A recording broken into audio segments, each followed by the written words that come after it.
जैसे ही आर्यन के पिता आर्यन को ले करके अपने कमरे में जाते हैं, वह चुड़ैल आर्यन के पीछे लग जाती है और आर्यन की टांगें पकड़ के खींचने लगती है।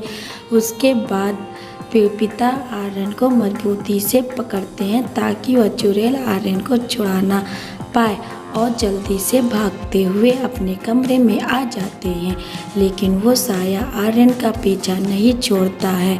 सभी लोग बहुत ज़्यादा भयभीत हो जाते हैं। आर्यन की नानी उस साया के सामने रुद्राक्ष की माला लाती है, जिससे साया दूर भागने लगता है। इसलिए साया से बचने के लिए आर्यन की नानी ने यह रुद्राक्ष की माला आर्यन के गले में पहनाती है। अब वो आलम ऐसा हो गया था कि आर्यन को बचा पाना बहुत मुश्किल लग रहा था, क्योंकि वह साया दिन रात आर्यन के आगे पीछे और इर्द गिर्द घूमता ही रहता था और वो इन मौके की तलाश में था कि कुछ आर्यन के गले में पड़ी हुई रुद्राक्ष माला उतर जाए, क्योंकि जब तक आर्यन के गले में यह माला थी तक आर्यन को कुछ नहीं बिगाड़ सकती थी। इस तरह से आर्यन बहुत ज़्यादा कमज़ोर होता जा रहा था और दिन रात डरता रहता था। जब यह बात आर्यन के दोस्तों को पता चलती है, तब उसके दोस्त उससे मिलने और बोलना छोड़ देते हैं और कोई भी खेलने के लिए घर से बाहर नहीं निकलता है। यहाँ तक कि उनके घर वाले अपने बच्चों को आर्यन से मिलने के लिए भी नहीं। अब तो दिन भर आर्यन की तबीयत बिगड़ती जा रही थी।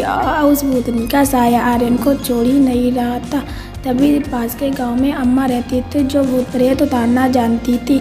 दोस्तों, उस बूढ़ी अम्मा ने आकर जैसे ही आर्यन के माथे पर अपना हाथ रखा और अपने आंखें बंद करी, तो उनको सारा दृश्य दिखाई देने लगा। उन्होंने देखा कि आर्यन कुएं के पास खड़ा है और चुड़ैल उसको खींच कर ले जा रही है। बूढ़ी अम्मा इस दृश्य को देखकर बहुत डर जाती है और तुरंत अपनी आंखें खोलकर आर्यन के माँ बाप को बताती है कि आर्यन ने वहाँ जाकर बहुत बड़ी गलती की है। उस चुड़ैल ने आपके बेटे का पर कब्जा कर लिया है और अब उस किसी भी पल आपके बेटे को आपसे अलग करने की ही दम लेगी। आर्यन के माँ बाप बूढ़ी अम्मा से पूछते हैं कि क्या हमारा आर्यन अब कभी बच नहीं पाएगा? इस चुड़ैल से हम अपने बेटे को कैसे बचाएं? इसके लिए कोई रास्ता तो होगा। तब बूढ़ी अम्मा अपने झोले में से एक स्वास्तिक निकालती है। उस स्वास्तिक के चिन्ह को आर्यन के माथे में छुपाती है और इसके बाद कुएं पर जाती है। स्वास्तिक को उस कुएं के सामने ज़मीन में गाड़ देती है और आर्यन के माँ बाप से कहती है, जब तक यह स्वास्तिक का चिन्ह इस कुएं के सामने गड़ा है, तब तक तुम्हारे बेटे का वह आत्मा कुछ नहीं कर सकती। लेकिन ध्यान रखना, अपना बेटा गलती उस कुएं के पास दोबारा ना जाए। यह दोबारा गया कुएं पर गया तो बहुत बड़ा अनर्थ हो जाएगा। स्वास्तिक को कुएं पर गाड़ दिया जाता है ताकि वह चुड़ैल आर्यन के पास न आ सके। एक रात आर्यन सो रहा होता है कि उसको कान में उसी चुड़ैल के बोलने की आवाज़ें आती हैं और वो कहती है, आर्यन बेटा मेरे पास आओ, आर्यन बेटा मेरे पास आओ। आर्यन नींद में उठता है और उस कुएं की तरफ जाने लगता है। जैसे ही वह कुएं के पास जाता है, तब वह चुड़ैल आर्यन से कहती है कि इस स्वास्तिक को यहाँ से हटा दो। अब यह आर्यन नींद में होता है, उसे कुछ पता नहीं होता कि मैं क्या कर रहा हूँ। तभी पास के पड़ोस में से एक लड़के ने आर्यन को कुएं के पास जाते हुए देख लिया होता है। वह तुरंत आर्यन को धक्का दे देता है, जिससे आर्यन दूसरी तरफ गिर जाता है और वह नींद से जाग जाता है। ऐसा करने से आर्यन अपने आप को संभालता है और कुछ समझ नहीं पाता है कि मैं क्या करने जा रहा था। वह अपने घर चला जाता है और यह बात अपने परिवार में सबको बताता है। यह जो कुछ भी हुआ, यह सब आर्यन अपने सपने में देख रहा था और उस सपने में यह सब घटना दिखाई दे रही थी। वह सपने से जागता है तो देखता है कि उसके पूरे चेहरे पर पसीना ही पसीना आया हुआ है और इस वक्त आर्यन बहुत डरा हुआ और सहमा हुआ सा उठ कर बैठ जाता है। तभी वो अपने कमरे से खिड़की से बाहर की तरफ झाँकता है। तब उसे पता चलता है कि रात के 2 बजे हैं और बाहर बहुत तेज़ हवाएं चल रही हैं। लेकिन तभी उसे महसूस होता है कि बाहर खिड़की पर कोई खड़ा है और उसे घूर रहा है। वह जब पास जा कर देखता है तो उसे वहाँ काला साया दिखाई देता है जो एक परछाई की तरह दिखाई देती है। लेकिन कुछ ही पलों में वो साया गायब हो जाता है।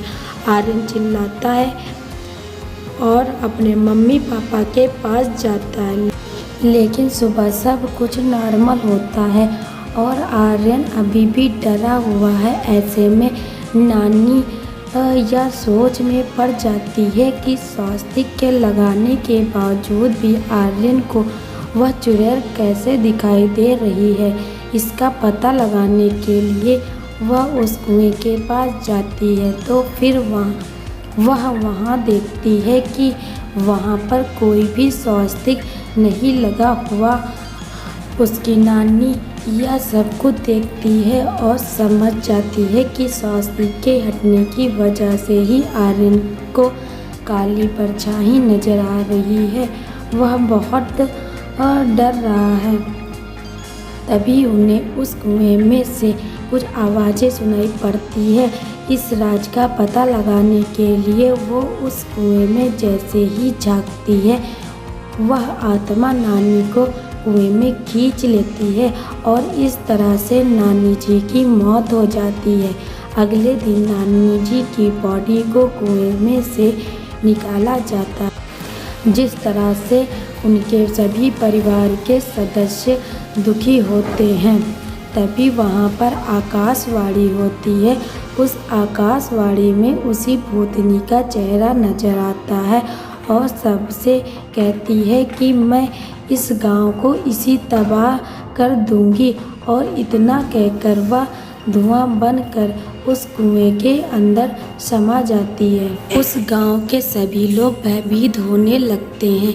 एक एक करके सभी लोग गांव छोड़ने लगते हैं। लेकिन जैसे ही आर्यन के मम्मी पापा उस गांव से जाने की सोचते हैं तभी वह भूतनी आर्यन को पकड़ लेती है और अपनी तरफ खींचने लगती है। गांव में एक सिद्धियों से पूर्ण तांत्रिक रहता था जिसके चर्चे दूर दूर तक फैले हुए थे। गांववासी उस सिद्ध पुरुष तांत्रिक को बुलाकर कुएं के पास लाते हैं। सभी गांव वाले उस तांत्रिक का अच्छे से स्वागत करते हैं और उसे उस कुएं के बारे में पूरी जानकारी देते हैं।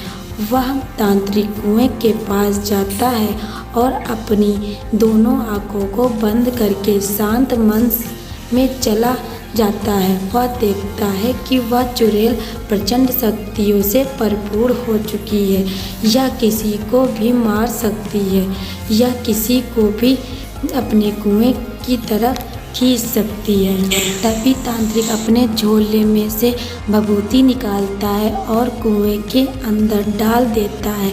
जैसे ही भभूति कुएं के नीचे गिरती है वह चुड़ैल एकदम से झटपटा जाती है और तभी उस कुएं में बहुत तेज से भूचाल सा आने लग जाता है और देखते ही देखते चुड़ैल के ऊपर आ जाती है। तांत्रिक उसके सामने खड़ा है और चुड़ैल उस तांत्रिक को घूर घूर कर देख रही होती है। तभी तांत्रिक मंत्रों का उच्चारण करता हुआ चुड़ैल के ऊपर फूंक मार देता है। फूंक का असर चुड़ैल के ऊपर होता है और चुड़ैल खून की उल्टी कर देती है जो सीधी तांत्रिक के ऊपर जा गिरती है। लेकिन तांत्रिक इन सब से डरता नहीं है। वह अपने झोले में से एक गुड़िया निकालता है और उस गुड़िया के ऊपर मंत्रों का उच्चारण करता है। मंत्रों के प्रभाव से गुड़िया में जान आ जाती है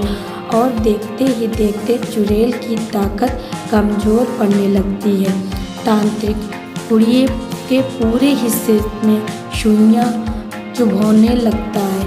ऐसा करने से चुड़ैल धीरे धीरे उस गुड़िया के अंदर समाने लगती है और एक समय ऐसा आता है कि चुड़ैल पूरी तरह से उस गुड़िया के अंदर समाहित हो जाती है और इस तरह से उस तांत्रिक की शक्तियाँ सफल हो जाती है और इस तरह से गांव वाले उस चुड़ैल के आतंक से हमेशा के लिए बच जाते हैं और ये इधर आर्यन को भी उसी चुड़ैल से हमेशा के लिए मुक्ति मिल जाती है।